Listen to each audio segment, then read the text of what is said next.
Alright, Sauce and Gravy Nation, welcome back to another great episode. If you're looking for a sweet sauce you can put on desserts or on breakfast items, well buckle up, I'm going to show you how to make a Kahlua caramel sauce. This is a fairly easy recipe, so let's dive into it, shall we? 3/4 of a cup of granulated sugar, that's about 172 grams, put it into a high-sided saucepan. Now pour in 1/8 of a cup or 32 milliliters of water. At this point you can turn the burner to medium-low heat. And then drop in 1 teaspoon of lemon juice, and this really doesn't add much flavor, but what it does is it'll help keep the sugar from crystallizing whenever you're melting it down. Some people say that you don't have to do this, but I've found that it really works pretty well. At this point you'll want to grab that saucepan, give it a shimmy, give it a shake, try to incorporate that sugar into the lemon juice and the water. And sometimes it doesn't cooperate, so grab a spatula and just give it a once-over, incorporating everything together. Bring the sugar to a simmer over medium heat. Once it starts to simmer, turn that heat down to low for roughly about 10 minutes until you get a nice amber color. And don't stir it at this point, just let it do its thing, let it simmer away. And in the end, this will render roughly about 1 cup to 250 milliliters, and it's really easy to do. A lot of people are scared to make caramel, but it's not that difficult to make. And there's not much better than a fresh homemade caramel sauce made from scratch that you can dip apples in, pour over ice cream, drizzle on some cake, you name it. And now would be a great time to smash that subscribe button if you haven't done it already.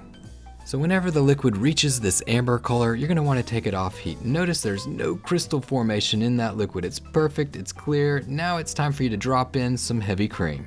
This is 1/2 cup or 125 milliliters. Carefully whisk it into the sugar. This will steam, sputter, and spit, so make sure that you use a long spatula, spoon, or whatever you're going to use to stir it, but don't burn yourself. Once it's done with the volcanic eruption and everything is mixed in, you can take it and put it back onto the burner. I like to give it a once-over with a spatula just to incorporate everything, get the stuff off the sides, make sure everything's up off the bottom if there is anything. Just give it a once-over to make sure it's well incorporated. And then you can crank up that heat to medium-low, keep on stirring, and bring this to a simmer. Once the caramel starts to simmer, turn the heat immediately off, and you can add 2 tablespoons of butter, that's about 28 grams. Stir everything until that butter is mixed in. Give the sauce a dash of salt, it's roughly about 1/4 of a teaspoon. And give it another mix.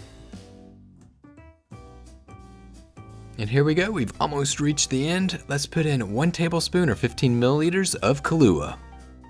And hold up, don't go anywhere, you thought we were done, didn't you? Nope, not quite yet. 1 tablespoon, 15 milliliters of orange liqueur for an added flavor boost. And now we mix. And I know what you're thinking, oh man, this looks really thin. I like my caramel to be a little bit thicker, but whenever it's just coming off the stove, it will be really thin. But check out that nice caramel color.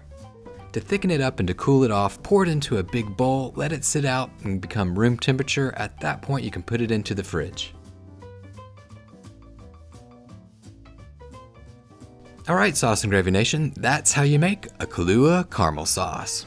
Be sure to hit that like button, and thanks for being a part of the Sauce and Gravy community. If you're not part of it just yet, smash that subscribe button to learn new Sauce and Gravy making tips and techniques. This is Johnny Mac, thanks for watching, and I'll see you next time.